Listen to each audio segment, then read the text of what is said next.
Hey, welcome to my YouTube channel.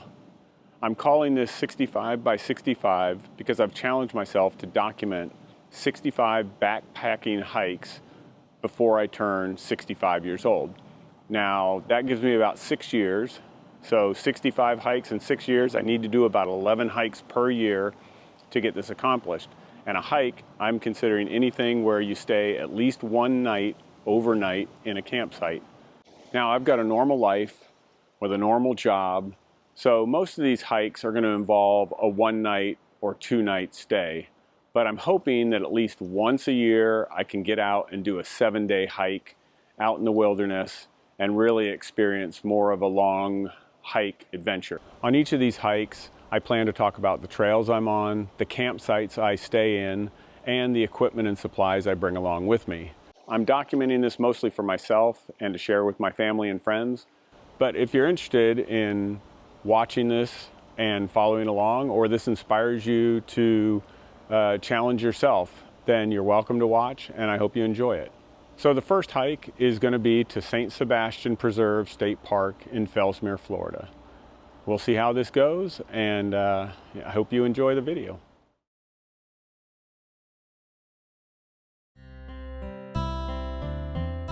Like most state parks, St. Sebastian Preserve requires you to reserve a campsite before you arrive.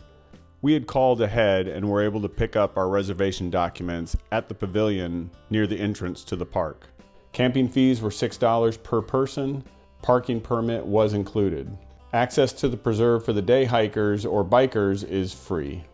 The preserve is mostly a scrub palm and longleaf pine forest with several trails looping through the property. There are several primitive campsites that can be reserved, but everything must be packed in and out. There are no facilities or food lockers at any of the campsites, and the available water sources are brackish and not appropriate for filtering. So, bring all the water you're going to need, equipment to hang your food, and a cat hole trowel for your pooping needs. I stayed at the Mullet Camp campground in the southeast quadrant of the park.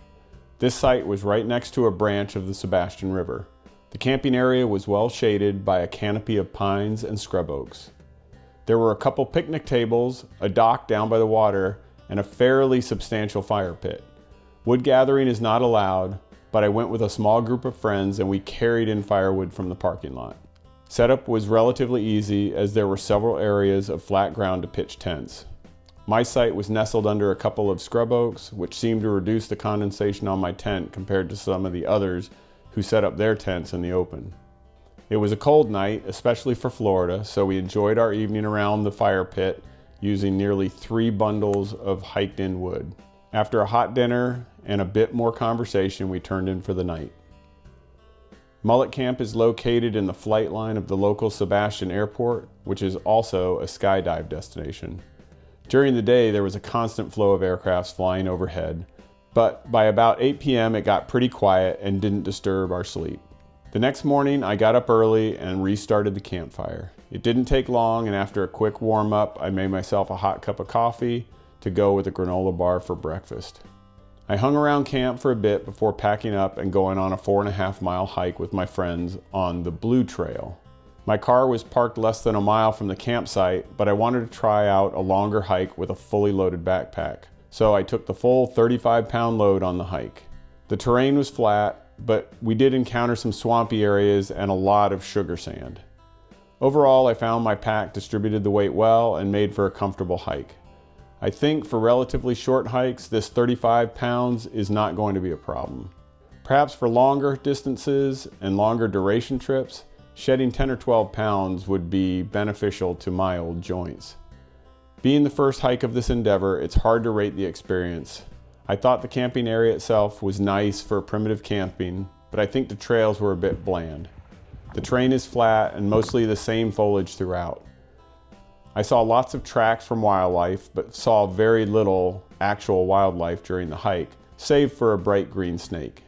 Also, it was a pleasant hike on a cold day, but I think the lack of any shade on the trail would make hiking much less bearable on any days where the temperature exceeds the mid-70s. So perhaps consider this hike for cooler days in the winter months.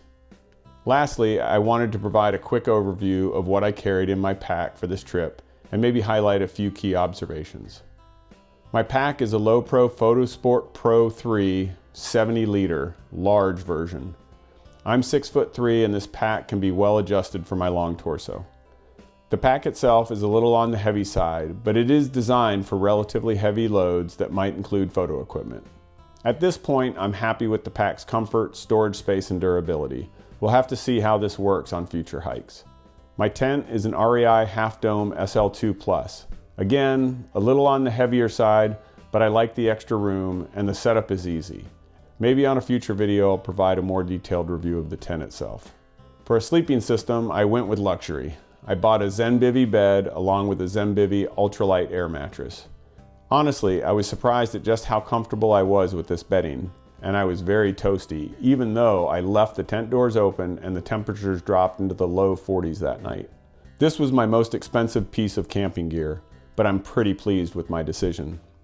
As far as the rest of my gear, I brought a Trekology Aloof inflatable pillow, a Fire Maple 700 milliliter petrol ultralight pot, and a Fire Maple Green Peak 2 camp stove, a UCO collapsible mug and 2-piece fork spoon knife combo, a pair of cheap Walmart hiking poles, a small flashlight, a headlamp, a Flextail Mini 2X inflator / tent light, an ultralight camping chair, a power bank, a small tripod, and of course my phone. I also brought a poop kit with a Bulgur ultralight trowel, some toilet paper, and some hand sanitizer. For food, I packed a waterproof food bag with 2 freeze-dried meals from Peak Refuel, a bag of nuts, some beef jerky, and a couple snack bars. I also packed in 2 1-liter bottles of water, but this was not nearly enough for the 2 days and 1 night. I did bring a Sawyer water filter, but there was no filterable water available, as the Sebastian River is half fresh, half salt water, and these kind of filters can't remove salt. I don't think I brought anything that wasn't used on this excursion, but there are a couple things I wish I had, but didn't. First, I wish I had brought more water. It was apparent on the first night that between drinking, cooking, and cleanup, I was going to have to ration my water. So, lesson learned. Second, I didn't have bear bag equipment to hang my food and supplies. Fortunately, one of the friends on this trip had the equipment needed and I was able to get my food bag up in the trees. I will be sure to bring this equipment on my next hike. Well, that about wraps it up. I hope this was useful information and I will see you after the next hike.